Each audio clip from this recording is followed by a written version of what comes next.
যদি আপনার মনে হয় যে দেয়ালে পিঠ ঠেকে গেছে, কেউ কিছু করতে পারছে না আপনার জন্য, আপনি পরিপূর্ণ ইয়াকিনের সাথে, দৃঢ় বিশ্বাসের সাথে এই 4টা আমল নিয়মিত করবেন। এবং আমি বহু মানুষকে পার্সোনালি এটার পরামর্শ দিয়েছি, ওনারা আমল করেছেন, আমল করে উপকৃত হয়েছেন। এরকম বহু মানুষ আছেন, বৃদ্ধ মানুষ, বাবা ক্যান্সারে আক্রান্ত হয়েছেন অনেক দেরিতে, আল্লাহ তাআলা অলৌকিকভাবে সাহায্য করেছেন। হ্যাঁ, কখনো যদি আল্লাহ তাআলা এই আমলগুলো করার পরও আমার বিপদ দূর না করেন, তাহলে হয় আমার আমলের মধ্যে কোনো ত্রুটি ছিল, অথবা আমার এই বিপদ দূর না হওয়ার মধ্যে আমার জন্য কোনো কল্যাণ নিহিত ছিল। আল্লাহ তাআলা আমার দোয়া কবুল করে যে উপকার হতো তার চেয়ে বেটার কিছু হয়তো আমাকে দিবেন, এই ইয়াকিন একজন ইমানদারের থাকবে। সে 4টা আমলের 1 নম্বর হলো ইস্তেগফারের আমল।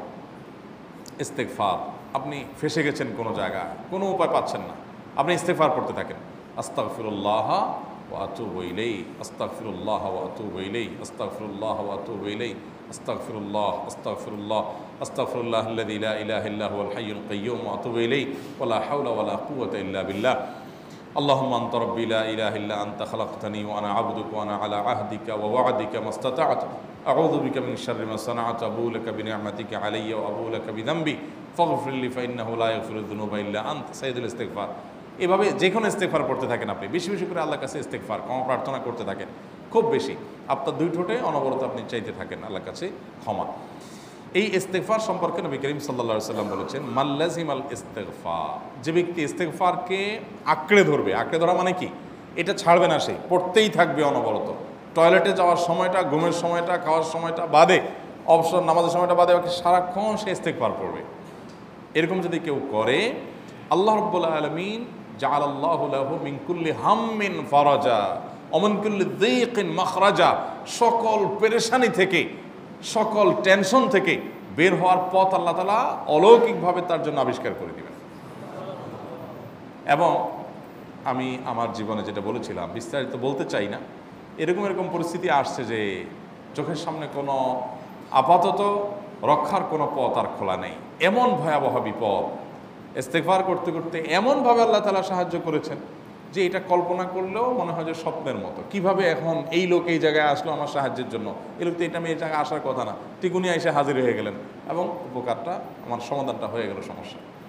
তো আলহামদুলিল্লাহ, বহুবার আমি পরীক্ষা করেছি, আর আমার পরীক্ষার 2 পয়সার দাম নাই। হাদিসে বলা আছে, গ্যারান্টি দেওয়া আছে, আমার পরীক্ষা করলেই কি না করলেই। তাহলে একটা আমল হলো কি, ইস্তেগফার। সব সময়ের জন্য এটা কন্টিনিউয়াস করবেন, আর এমনিও অবসর সময় ইস্তেগফার করবেন। আরবদের মধ্যে সৌন্দর্য আছে, তারা বিভিন্ন ডাক্তারের ওয়েটিং রুমে বা বিভিন্ন জায়গায় মানুষ যেখানে অপেক্ষা করে পাবলিক প্লেসগুলোতে লিখে রাখে ইস্তেগফার করুন, আপনার হাইওয়েগুলোর পাশে লেখা থাকে ইস্তেগফার করুন, এবং তারা আসলে একটু পরপর দেখা যায় ইস্তেগফার করে। ভালো মন্দ গুণ সবার মধ্যে আছে, তাদের এই ভালো গুণটা আছে, ইস্তেগফার বেশি বেশি করা। আমরা ইস্তেগফার সচরাচর এইভাবে অনবরত অবসর সময় করার অভ্যাস অনেকের মধ্যেই নাই। আমরা এটা চালু করবো ইনশাআল্লাহ।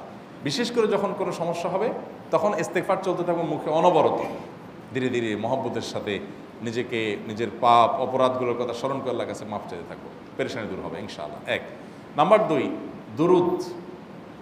নবী করিম সাল্লাল্লাহু আলাইহি সাল্লামের প্রতি দুরুদ পাঠ করা, এটা যদি আপনি নিয়মিত করতে থাকেন মহব্বতের সাথে, আল্লাহুম্মা সাল্লি আলা মুহাম্মদ ওয়া আলা আলি মুহাম্মদ কামা সাল্লাইতা আলা ইব্রাহিম ওয়া আলা আলি ইব্রাহিম ইন্নাকা হামিদুম মাজিদ, আল্লাহুম্মা বারিক আলা মুহাম্মদ ওয়া আলা আলি মুহাম্মদ কামা বারাকতা আলা ইব্রাহিম ওয়া আলা আলি ইব্রাহিম ইন্নাকা হামিদুম মাজিদ।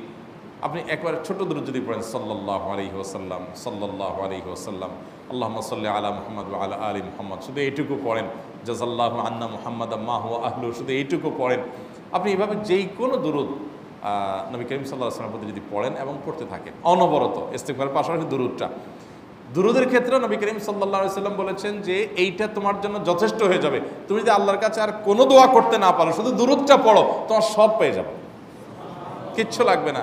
এক সাহাবী বলছেন, রাসূলুল্লাহ, আমার দোয়ার মধ্যে দুরূদ কত % রাখবো? আমি তো আমার অনেক কিছু আল্লাহর কাছে চাইবো, দুরূদ মানে তো নবীজির জন্য দোয়া, মানে আমার জন্য তো আমি দোয়া করবো, আপনার জন্য দোয়া কত % করবো? 1/3, 1/4, তারপরে হাফ, এবার বিভিন্ন পার্সেন্টেজ বলছিলেন তিনি। নবী করিম সাল্লাল্লাহু আলাইহি ওয়াসাল্লাম বলেছেন যে হ্যাঁ, এর বেশি করতে পারলে আরও ভালো, আরও ভালো। তো ভদ্রলোক এর বেশি, ওই সাহাবী রাদিয়াল্লাহু তাআলা আনহু, তিনি এর বেশি বাড়াতে একটা পর্যায়ে বলছেন যে আমি সব দোয়া আপনার জন্য করি। নবী করিম সাল্লাল্লাহু আলাইহি ওয়াসাল্লাম বলেছেন তাহলে তোমার আর কোনো দোয়াই করতে হবে না, এর মধ্যে সব দোয়া চলে আসবে। কারণ আপনি যদি বলেন আল্লাহ আপনার নবীর প্রতি আপনি রহমত নাজিল করেন, আপনার নবীর প্রতি আপনি শান্তি নাজিল করেন, আপনি যদি এটা দোয়া করেন, তো আল্লাহকে আল্লাহর নবীর প্রতি আপনি রহমত নাজিল করতে বললে আল্লাহ তাআলা আপনার প্রতি রহমত নাজিল করবেন কি করবেন না? আপনি কাউকে খুশি করতে চান, কার কাছ থেকে কিছু আদায় করতে চান, তার ছেলেটারে যদি হাদিয়া তোহফা দেন, আদর যত্ন করেন, তো বাই ডিফল্ট অটোমেটিকলি ওই লোকের সিম্পেথি আপনার দিকে আসবে কি আসবে না? চোখ বন্ধ করে আসবে।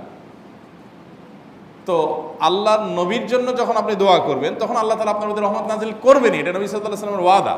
যেই কোনো পেরেশানি, তিনি আরো বলেছেন যদি কেউ দুরূদের আমল করে নিয়মিত, আল্লাহ রাব্বুল আলামিন তার সকল পেরেশানির জন্য যথেষ্ট করে দিবেন। এই আমলটাকে সবগুলো দূর করার জন্য যথেষ্ট হয়ে যাবে।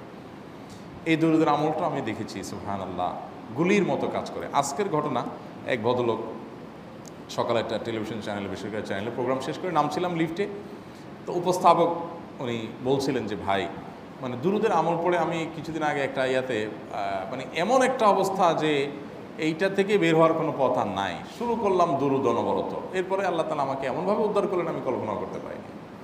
আলহামদুলিল্লাহ এই আমলগুলো করে অনেক ভাইরা আমাকে অভিজ্ঞতা জানাইছে যে আলহামদুলিল্লাহ তাদের অভিজ্ঞতা অলৌকিক। হ্যাঁ, ওই যে বললাম কখনো যদি আল্লাহ তাআলা আপনার দোয়া কবুল না করেন তাহলে হয় আমার ত্রুটি আছে, আর না হলে আমার জন্য আল্লাহ তাআলা এর চেয়ে বেটার কিছু রেখেছেন, আমি সেই ইয়াকিন রাখবো ইনশাআল্লাহ বিইذنিল্লাহ।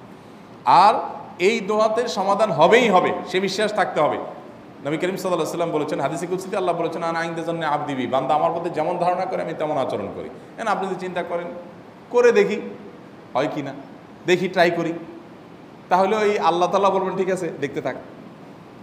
আপনি যদি ইয়াকিন করেন যে না নবী করিম সাল্লাল্লাহু আলাইহি ওয়াসাল্লাম যে বলেছেন অতএব সেটা হবেই, আর আল্লাহ রাব্বুল আলামিনের কাছে আমি ওইভাবেই চাবো যে আল্লাহ দিবেনই, আমি নিয়েই ছাড়বো, ইনশাআল্লাহ গুলি মিস হতে পারে, আপনার দোয়া মিস হবে না। ওই ইয়াকিন, ওই ঈমান আমার মধ্যে আনতে হবে, চেষ্টা করবো তো ইনশাআল্লাহ। তাহলে দুইটা আমল হলো ইস্তেগফার আর দুরূদ। 3 নম্বর আরেকটা আমল হলো দোয়া ইউনুস। দোয়া ইউনুস, লা ইলাহা ইল্লা আন্ত সুবহানাক ইন্নী কুনতু মিনাজ জালিমিন। বেশি বেশি পড়তে থাকবেন, যখন বিপদে পড়বেন ইস্তেগফার আর দুরূদ পড়বেন সবচেয়ে বেশি, আর মাঝে মধ্যে দোয়া ইউনুস, লা ইলাহা ইল্লা আন্ত সুবহানাকা ইন্নী কুনতু মিনাজ জালিমিন। আল্লাহ সুবহানাহু ওয়া তাআলা কোরআনে কারিমে এই দোয়ার পরে বলেছেন ওয়া কাযালিকা নুনজিল মুমিনিন। এই দোয়া পাঠ করার মাধ্যমে ইউনুস আলাইহিস সালামকে পৃথিবীর ইতিহাসের সবচেয়ে অলৌকিক ঘটনা, সকল সায়েন্স, সকল আপনার বিজ্ঞানের তত্ত্ব সবগুলোকে আপনার সবগুলোর বিপরীতে বা সবগুলোকে আপনার ভুল প্রমাণ করে দিয়ে ওই জায়গাটার জন্য আল্লাহ তাআলা ইউনুস আলাইহিসকে মাছের পেটে ঢোকার পর সেখান থেকে আবার জীবিত রেখে বের করেছেন। অক্সিজেন অভাবে তো সেখানে এমনি মারা যাওয়ার কথা, আরও নানা কারণে মারা যাওয়ার কথা, তাই না? কিন্তু আল্লাহ তাআলা তাকে রক্ষা করেছেন, কারণ উনি ওই বিপদে পড়ার পর থেকে এইটা পড়তেছিলেন, লা ইলাহা ইল্লা আনতা সুবহানাকা ইন্নী কুনতু মিনাজ জালিমিন। তো আল্লাহ তাআলা কোরআনে বলেছেন এটা ইউনুস, তার নবী ইউনুস আলাইহিস সালামকে আল্লাহ তাআলা এর মাধ্যমে রক্ষা করেছেন, সেটা তার জন্য খাস না, এটা তার জন্য স্পেশাল না, বরং আল্লাহ বলেছেন ওয়া কাযালিকা নুনজিল মুমিনিন, এটা দিয়ে আমি তাকে রক্ষা করেছি, একইভাবে ঈমানদারদেরকেও এইটার মাধ্যমে রক্ষা করব। এটা বড় অস্ত্র পেয়ে গেলাম। দোয়া ইউনুস বেশি বেশি পড়বো ইনশাআল্লাহ, লা ইলাহা ইল্লা আনতা সুবহানাকা ইন্নী। আমার দেশে আবার দেখা যায় বিপদ হয়ে গেলে তখন হুজুর ভাড়া করে যে ভাই আপনারা সবাই মিলে এটা 1 লাখ বার পড়ে দেন, 1.25 লাখ বার পড়ে দেন, টাকা দিব আপনারা পড়ে দেন। আপনারটা আপনি পড়বেন ভাই, হুজুরদের কাছে দোয়া চান সমস্যা নাই, আর হুজুরদেরকে খাটায়া টাকা দিবেন কেন, এমনি টাকা দিবেন না দিয়া। আর এই দোয়া নিজে নিজে করতে থাকবেন। ইউনুস আলাইহিস সালাম ওই সময় কি লোক ঠিক করছিলেন যে ভাই আপনারা সবাই দোয়া ইউনুস পড়েন, আমি গেলাম, আমি মাছের পেটে গেলাম, আপনারা বসেন সবাই দোয়া ইউনুস পড়া ধরেন, করছেন উনি, ওনারটা উনি করছেন, তো আপনারটা আপনি শুরু করবেন দোয়া ইউনুস না। 4 নম্বর আমল হলো ইয়া যাল জালালি ওয়াল ইকরাম, এটা বিশেষ করে পাঠ করবেন। নবী করিম সাল্লাল্লাহু আলাইহি ওয়াসাল্লাম বলেছেন আলিজু বিয়া যাল জালালি ওয়াল ইকরাম, ইয়া যাল জালালি ওয়াল ইকরাম এইটাকে তোমরা আঁকড়ে ধরবে। ইয়া যাল জালালি ওয়াল ইকরামের মানে কি? এটা আল্লাহকে ডাকা, আর কিছু না, এবং হাদিসে বর্ণিত দোয়া, এটা মাসনুন দোয়া। ইয়া যাল জালালি ওয়াল ইকরাম মানে হে মহা ক্ষমতার অধিকারী, প্রতাপশালী এবং সম্মানের মালিক, এটা বলার মানে হলো আল্লাহর কাছে নিবেদন করা, যেহেতু আপনার প্রতাপ আছে, আপনার জালাল আছে, আপনার বড়ত্ব আছে, হে বড়ত্বের অধিকারী এবং হে সম্মানের অধিকারী, আপনার যেহেতু আল্লাহ তাআলা এটা, আপনার যদি এটা আছে, অতএব হে আল্লাহ আপনি আমাকে এটা দান করুন, আপনার সেখান থেকে আমার প্রতি রহম করুন, আপনার সেখান থেকে আমাকে, আপনার বড়ত্ব থেকে আমাকে আপনি হেফাজত করুন, আপনার একরাম থেকে আমাকে আপনি, তা দিয়ে আপনি আমাকে রহম করুন। তো সেই দোয়া আল্লাহ তাআলার কাছে নিবেদন করতে পারি, ইয়া যাল জালালি ওয়াল ইকরাম। এর পাশাপাশি তাহাজ্জুদের নামাজ এবং যে কোনো নফল নামাজ। কারণ নবী সাল্লাল্লাহু আলাইহি সাল্লাম ইজা হাজাবাহু আমরুন সাল্লা, নবীজি সাল্লাল্লাহু আলাইহি সাল্লামের কোনো পেরেশানি শুরু হলে আগে ওযু করে 2 রাকাত নামাজ পড়তেন, ওযু করে 2 রাকাত নামাজ পড়তেন। আমাদের যখন পেটে ব্যথা শুরু হয় আগে কার কথা মনে পড়ে? ডাক্তারের কথা মনে পড়ে। যখন গায়ে জ্বর আসে সবার আগে মনে পড়ে কিসের কথা? নাপা, নাপা, ঠিক না? জ্বর আসছে গায়ে, সবার আগে আমরা কি চিন্তা করি? নাপা। নাপা আপনি চিন্তা করেন, খান, নিষেধ না তো, ওষুধ গ্রহণ করা সুন্নত। নবী সাল্লাল্লাহু আলাইহি সাল্লাম নির্দেশ করেছেন ওষুধ সেবন করতে, আপনি করেন, ভালো কথা। কিন্তু ইমানদার সব কিছুর আগে ব্যথা আসছে, তাহলে ব্যথার জন্য একটা ওষুধ দোয়া শিখেছেন, দোয়াটা আগে করবে, পাশাপাশি ওইটা করবে। এলো ইমানদারের কাজ। আমরা আজকাল ইমান থেকে অনেক দূরে সরে গেছি। আল্লাহ আমাদের সেই ইয়াকিন দান করুন। তাহাজ্জুদের সময় দোয়া, অনেক বেশি দোয়া কবুল হয়। তাহলে 4টা আমল ইনশাআল্লাহ আপনাকে এই ভয়াবহ বিপদ থেকে উদ্ধার করার জন্য সাহায্য করবে ইনশাআল্লাহ। সে ইয়াকিন নিয়ে করবেন। সেই সাথে as-সাদকা তারুদ্দুল বালা, দান সদকা করা, অন্যান্য যে আমলগুলো আছে টুকটাক সেগুলোর সাথে সাথে চালানো। বাকি এই 4টাকে বেসিক্যালি একটু জোরভাবে করতে থাকা। আস-সুন্নাহ ফাউন্ডেশন, উম্মার স্বার্থে সুন্নাহর সাথে।